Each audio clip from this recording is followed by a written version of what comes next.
সংস্কার নিয়ে আমরা শুরু থেকে দেখতে পাচ্ছি যে কিছু দল তাদের অবস্থান এমন একটা এক্সট্রিম জায়গায় নিচ্ছে যাতে করে দেখা যায় যে তারা সেই পজিশন থেকে কম্প্রোমাইজ করলেও শেষ পর্যন্ত সিদ্ধান্তটা যেখানে যাবে সেটা জাতির জন্য না যতখানি কল্যাণকর তার থেকে তাদের দিকে বেশি ঝুঁকে পড়বে। আমি খুবই সহজ করে বলি, আজকে ধরেন আসিফ ভাই একটু আগে বললো যে নোট অফ ডিসেন্ট খুবই রিজনেবল, তারপর মঞ্জু ভাই এক্সপ্লেইন করলো নোট অফ ডিসেন্ট রিজনেবল, কিন্তু আপনারা একদিন আগে অনেক বড় একটা শাউটিং ম্যাচ দেখেছেন যেখানে মাইক্রোফোন পাওয়া যায়, সেখানে যে একটা দল বলছে যেখানে তাদের সাথে প্রতারণা করা হয়েছে। নোট অফ ডিসেন্টের ব্যাপারে দেখেন আলোচনা যেখানে আসছে এখন, নোট অফ ডিসেন্টের ব্যাপারে এনসিপি থেকে আমরা শুরু থেকেই বলেছি যে গণভোটে যদি নোট অফ ডিসেন্ট থাকে তাহলে এই গণভোটের আর কোনো অর্থ থাকে না। আলোচনাটা কি হচ্ছে, বলছে যে আমি ইশতেহারে কোনো একটা বিষয় যদি লিখি তাহলে আমি ক্ষমতায় গেলে সেটাই করতে পারবো, এটাই যদি হয় তাহলে আমার গণভোট হওয়ার কি দরকার? যেদিন গণভোট হচ্ছে সেদিনই আমাদের ইলেকশন হচ্ছে, সেদিন একই সাথে আমরা ইশতেহার দিচ্ছি, ইশতেহারে আমি যেটা বলে দিচ্ছি সেটাই যদি আমি শেষ পর্যন্ত যে করি তাহলে আমার গণভোটের উদ্দেশ্য কি? গণভোটের তো উদ্দেশ্য নাই, যে দলে জিতুক সে যেটা ইশতেহারে লিখবে সেটাই করতে পারবে, আমার গণভোট করার তো কোনো অর্থ নাই। তাহলে দেখেন এখানে আরেকটা বিষয়, তারপরে আলোচনা হচ্ছে যে আমাদের গণভোটে যখন পাঠাচ্ছি এখানে 48টা সেকশন থাকবে, এটা অনেক বড় মানুষ বুঝবে কিনা। আমরা বলি তাহলে আপনারা কি পাঠাতে চান 48টা সেকশন না পাঠিয়ে? বলে পুরা জুলাই সনদটা পাঠাইতে চাই। পুরা জুলাই সনদ হচ্ছে 51 পাতা, 50 পাতা, 50 থেকে 51 পাতার মতো। সেখান থেকে সেটা বলছেন যে সেটা বড় হচ্ছে না, বাট আপনি যুক্তি দিচ্ছেন তার একটা ছোট অংশ কয়েকটা পাতা সেখান থেকে পাঠাইলে সেটা অনেক বড় হয়ে যাবে। তৃতীয়ত আপনারা বলছেন যে গণভোটের মাধ্যমে যে নির্বাচন হবে সেই নির্বাচনের মাধ্যমে আসলে ম্যান্ডেট পাবে না। তার অর্থ কি? গণভোটে মানুষ ডিরেক্টলি ভোট দিচ্ছে ওই কয়েকটা রিফর্মের বিষয়ে। ন্যাশনাল ইলেকশনে যখন মানুষ ভোট দিচ্ছে তখন কিন্তু শুধু সেই রিফর্মের বিষয়ে ভোট দিচ্ছে না, সে আইন শৃঙ্খলা পরিস্থিতি নিয়ে ভোট দিচ্ছে, সে ইকোনমি নিয়ে ভোট দিচ্ছে, সে রিফর্ম নিয়ে ভোট দিচ্ছে, এলাকার মাসল পাওয়ার কার বেশি আছে সেটার উপরে ভোট হচ্ছে, অনেক ইলেকট্রাল ম্যানিপুলেশনের কথা জানাবে শুনতে পাচ্ছেন, সেখানে ভিত্তিতে ভোট হচ্ছে, কার কতখানি পাওয়ার আছে মানি আছে, অনেক কিছু এখানে নির্ভর করছে। অর্থাৎ ন্যাশনাল ইলেকশনে যখন একজন মানুষ নাগরিক ভোট দিচ্ছে সে কিন্তু একটা পার্টি যখন ইশতেহারেও সেটা দিচ্ছে, শুধু ইশতেহারের ওই প্রভিশনের উপরে ভোট দিচ্ছে না, অনেক কিছু বিবেচনা করে তারা ভোট দিচ্ছে। কিন্তু আপনি বলছেন সেখান থেকে আপনার সংস্কারের ব্যাপারে যে ম্যান্ডেট আসবে সেটা গণভোটের ম্যান্ডেটের থেকে সেটা বেশি পাওয়ারফুল। কোন যুক্তিতে, কোন হিসাবে?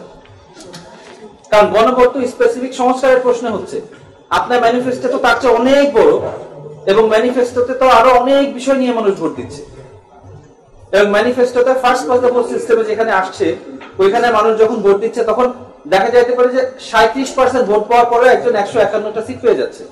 তার মানে হচ্ছে যদি যতজন ভোট দিচ্ছে 51% যদি ভোট দিয়ে একটা সংস্কারকে অ্যাপ্রুভ করে সেটা আপনি মানতে চাচ্ছেন না, but at the same time আপনি 37-38% ভোট দিয়ে যদি আপনি এখানে সিম্পল মেজরিটি পান তাহলে আপনি সেখানে সেটা উল্টে দিতে পারবেন।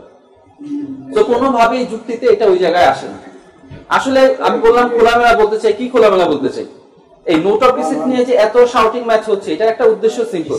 নোট অফ ডিসেন্ট তো অনেকগুলো বিষয় দেয়া আছে, তারপরে অন্য দলকে বলা হবে আপনারা একটু কম্প্রোমাইজ করে। নোট অফ ডিসেন্ট তো 8টা 9টা 10টা 12টা 15টা বিষয় আছে, ওনারা 5টা মানে নিক, আপনারা 5টা ছেড়ে দেন।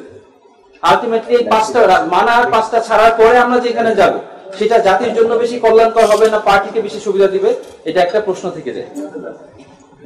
এখন স্পেসিফিক্যালি বলি, এই গণভোট নিয়ে আলোচনা যে আমাদের সংস্কার নিয়ে আলোচনা যেভাবে চলছে এটা কালকে আমরা বলছিলাম যেটা অনেকটা সাপ এন্ড লুডো খেলার মতো হয়ে যাচ্ছে। আপনি এগিয়ে যাচ্ছেন, তারপরে আপনাকে সাপে খেয়ে দিল, 87 থেকে 24-এ নিয়ে আসছে, সাপে খেয়ে দিল।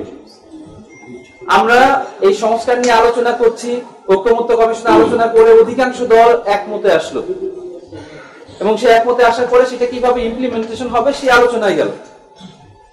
যখন সেই ইমপ্লিমেন্টেশন মেকানিজম তারা দিল, তারপরে এখন আমরা বলছি যে আসলে আমাদের ঐক্যমত্য হয়নি। অনেক বড় একটা সেরিমনি করলাম আমরা জুলাই সনদে, যে সেদিন মনে হলো যে আজকে তো বাংলাদেশ পরিবর্তন হয়ে গেল, বর্বরতা থেকে একটা সভ্য দেশে আমরা চলে আসলাম, কিন্তু তারপরে এখন আমরা শুনতে পাচ্ছি আসলে ঐক্যমত্যটা হয়নি। এখন আবার নোট অফ ডিসেন্ট নিয়ে পলিটিক্যাল পার্টিগুলো বসে বসে আলোচনা করা লাগবে। তাহলে আমরা কি আসলে প্রোগ্রেস তখন করেছিলাম?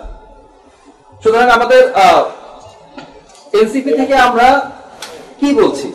প্রথমত আমরা বলছি যে এই যে আদেশটা হবে জুলাই সনদ বাস্তবায়নের জন্য, সেই আদেশটা যেন প্রফেসর মোহাম্মদ ইউনূস দেন। রাষ্ট্রপতি চুক্তি না দিয়ে প্রফেসর ইউনূস দিলে আমাদের আসলে লাভটা কি? এনসিপি কি তাতে 2টা সিট বেশি পাবে? এনসিপি এখান থেকে 100 কোটি টাকা পাবে, 1 কোটি টাকা পাবে, 1000 টাকা পাবে? 1 টাকাও এনসিপি এখান থেকে পাবে না। এনসিপির আসলে কোনো রাজনৈতিক দল হিসাবে লাভ নাই। আমরা এটা বলছি জাতির জন্য বলছি। কেন আমরা জাতির জন্য বলছি? আমরা জাতির জন্য বলছি কারণ আমরা অনেক বড় একটা পরিবর্তন আনতে চাচ্ছি সংবিধানে। এত বড় একটা পরিবর্তন আনার সুযোগ এক্সিস্টিং সংবিধান আমাদেরকে দেয় না। সুতরাং আমার সংবিধান থেকে যে সাদা বইটা আছে সংবিধানে, তার থেকে আমার বাইরে যেতে হবে। বাইরে গিয়ে এত বড় একটা পরিবর্তন এনে সেটাকে আমার ডিউরেবল করতে হবে। এখন সংবিধানের বাইরে যখন যে এটা করছি, তখন সেটা চুক্তি করতে পারে প্রফেসর ইউনূসও করতে পারে, অন্য একজনও করতে পারে। বাট এটা করার ক্ষমতাটা দিচ্ছে আমাদের জুলাই গণ অভ্যুত্থান। যদি আমার 1400 ভাই বোন মারা না যেত, যদি হাজার হাজার মানুষ পঙ্গু না হতো, তাহলে আজকে সংবিধানের এই আমূল পরিবর্তনের এই সুযোগটা আসতো না, এই আলোচনাটাই অবান্তর থাকতো। যে আমার আলোচনাটা আসছে, এই আকাঙ্ক্ষাটা এসেছে আমার গণ অভ্যুত্থান থেকে। সুতরাং আমরা বলছি যে গণ অভ্যুত্থান আমাদেরকে যে ক্ষমতাটা দিচ্ছে, সেটা আমরা নিয়ে রাষ্ট্রকে একটা পুনর্বিন্যাসের চেষ্টা করছি। রাষ্ট্রের মধ্যে যে জায়গাগুলোতে সমস্যা ছিল, ওই জায়গাগুলোতে আমরা রিফর্মের আলোচনা করেছি। আমাদের মূল উদ্দেশ্য না আগে সংবিধানটা কিভাবে কোন প্রভিশনের মাধ্যমে রক্ষা করা যায়। আমাদের তো মূল উদ্দেশ্য এই রিফর্মগুলো আমরা আনতে চাই। এখন আমরা দেখছি কোন উপায়ে সেটা আনা যায়। সেটা যখন ঐক্যমত্য কমিশন অনেকগুলো এক্সপার্টের সাথে আলোচনা করে একটা পন্থা দিল, তাদের মতামত কিন্তু আমাদের সাথে একমত ছিল যে এটা আসলে সরকারের দেয়া উচিত অর্ডারটা। এই জন্য আমরা বলছি যে চুক্তির পরিবর্তে আসলে এটা দেয়া উচিত প্রফেসর মোহাম্মদ ইউনূসের। দ্বিতীয়ত, যে অর্ডারটা আছে, এই অর্ডারের ব্যাপারে কয়েকটা বিষয় বলা প্রয়োজন। এই অর্ডারের মধ্যে 2টা অপশন দেয়া, অপশন 1 এবং অপশন 2। আপনি এই 2টা অর্ডারেই দেখবেন যে সংবিধান সংশোধনের জন্য একটা সিম্পল মেজরিটি একটা রিকোয়ারমেন্ট দেয়া আছে। অর্থাৎ কোন একটা দল যদি 151টা সিট পায়, তাহলেই সে এটা সিদ্ধান্ত নিতে পারবে। সাথে আরেকটা প্রভিশন 8 এর ঘটে দেয়া আছে যে জনগণ গণভোটের মাধ্যমে যেটা অ্যাপ্রুভ করবে, এটা শুধুমাত্র তাদের বিবেচনা করতে হবে। অর্থাৎ আমাদের যে নেক্সট ইলেকশনের পরে যেটা আসছে, 2টা জিনিস ইম্পর্টেন্ট, বোঝা ইম্পর্টেন্ট। অনেকে এটা কনফিউজ করে ফেলছে। আমাদের কিন্তু 2টা বডি হবে, একটা হচ্ছে পার্লামেন্ট আর একটা হচ্ছে সংস্কার পরিষদ। পার্লামেন্টার সংস্কার পরিষদ, রিফর্ম অ্যাসেম্বলি, এটা অনেকে কনফিউজ করে ফেলছে। পার্লামেন্টে 2/3 মেজরিটির মাধ্যমে কনস্টিটিউশনাল অ্যামেন্ডমেন্ট আনতে হবে। সংস্কার পরিষদ কিভাবে চলবে না চলবে সেটা পুরোটা কিন্তু অর্ডারে বলে দেওয়া হচ্ছে। তারা নিজেরা কার্যপ্রণালী ওইখানে আবার ঠিক করবে। সেখানে বলা হচ্ছে সিম্পল মেজরিটির মাধ্যমে এটা করা যাবে। যে আলোচনাটা একটা মঞ্জু ভাই ক্ষেত্রে বলছিলেন, ফাহিম মশরুফ ভাই। সুতরাং আমাদের বুঝতে হবে যে পার্লামেন্টের যে রুলসগুলা, সেই রুলসগুলা আমাদের সংস্কারের যে পরিষদ, সেই পরিষদের ক্ষেত্রে অ্যাপ্লিকেবল না।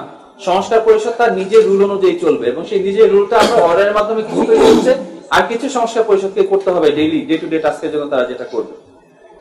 তো এখন আমরা যখন সংস্কার পরিষদের সিদ্ধান্ত সিম্পল মেজরিটির মাধ্যমে বলছি এবং বলছি তারা গণপরিষদের সিদ্ধান্তটাকে শুধুমাত্র বিবেচনায় নিবে, তার মানে কি সংস্কার পরিষদ একটা সিম্পল মেজরিটি, যেটা 37% ভোটের মাধ্যমে যে কোনো দল হয়তো বা পেতে পারে, তারা এই সংস্কারের যে সিদ্ধান্তগুলো আছে অনেকটাই রিরাইট করতে পারবে, অনেকটাই চেঞ্জ করে ফেলতে পারে। এই জন্য আমরা বলছি যে আমাদের এই ব্যাপারে একটু কেয়ারফুল থাকতে হবে। আপনারা যে কোনো একটা পথে যান। আমরা প্রথমে বলেছিলাম যে আপনারা একদম সম্পূর্ণ গণপরিষদ যেমন সম্পূর্ণ সক্রিয়তা নিয়ে শুরু করে, তারা একটা নতুন সংবিধান চাইলে দিতে পারে, যতখানি ইচ্ছা ততখানি পরিবর্তন করতে পারে, সেই দিকে যান। সেই দিকে রাজি হন নাই। তারা বলছে যে না, আমার একটা লিমিটেড ম্যান্ডেটের রিফর্ম অ্যাসেম্বলি তৈরি করতে হবে। এখন লিমিটেড ম্যান্ডেটের রিফর্ম অ্যাসেম্বলি মানে কি? তাদেরকে আপনার বাইন্ড করে দিচ্ছেন অধ্যাদেশ এবং গণভোটের মাধ্যমে। সেখানে আমরা বলছি যে না, অধ্যাদেশ গণভোটের মাধ্যমে যেটা হবে সেটা তারা সিম্পল মেজরিটির মাধ্যমে পরিবর্তন করে ফেলতে পারবে। তাহলে আমরা এই জুলাই সনদে স্বাক্ষর করেছি যে বিষয়গুলোতে, এই বিষয়গুলো এগেইন আমাদের সিকিউর করা হলো না, বা এটার ক্ষেত্রে প্রশ্নবোধক চিহ্ন রয়ে যায়।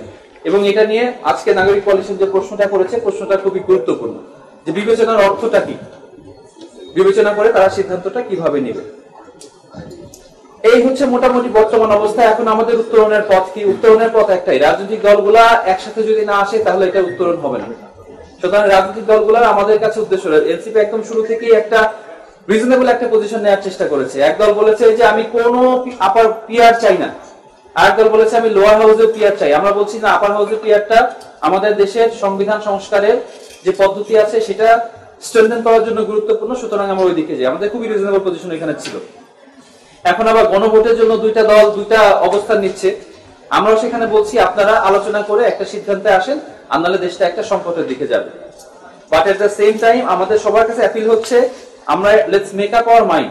আমরা যে সংস্কারগুলোর ব্যাপারে সবাই একমত হয়েছি, এই সংস্কার ব্যাপারে যদি আমরা আসলেই আন্তরিক হয়ে থাকি, তাহলে নোট অফ ডিসেন্টটা দিয়ে আমাদের গণভোটে দেওয়ার আসলে কোনো অর্থ থাকে না। সুতরাং নোট অফ ডিসেন্টটা দিয়ে আমরা জলঘোলা করার চেষ্টা না করি, 5টা নোট অফ ডিসেন্ট আমার গ্রহণ করেন তাইলে আমি একমত হব, এরকম শর্ত এখানে দেওয়ার চেষ্টা না করি। আমরা আসলে জনগণের কাছে যাই। কারণ গণভোটের উদ্দেশ্যই হচ্ছে যখন মাল্টিপল পার্টি সবাই যদি একমত হয় তাহলে সেটা গণভোটে যাওয়া লাগে না, সেটা পাস করে ফেলে। আমি উদাহরণস্বরূপ বলি, ইউকেতে যখন দুইটা দল বিভক্ত ছিল যে তারা ইউ এর সাথে থাকবে নাকি থাকবে না, ইউরোপিয়ান ইউনিয়নের সাথে যখন ডিভাইডেড ছিল, তখন তারা গণভোটে গিয়েছে, কারণ পলিটিক্যাল পার্টিগুলো একমত হতে পারছে না। জনগণের কাছ থেকে শুনে আসি।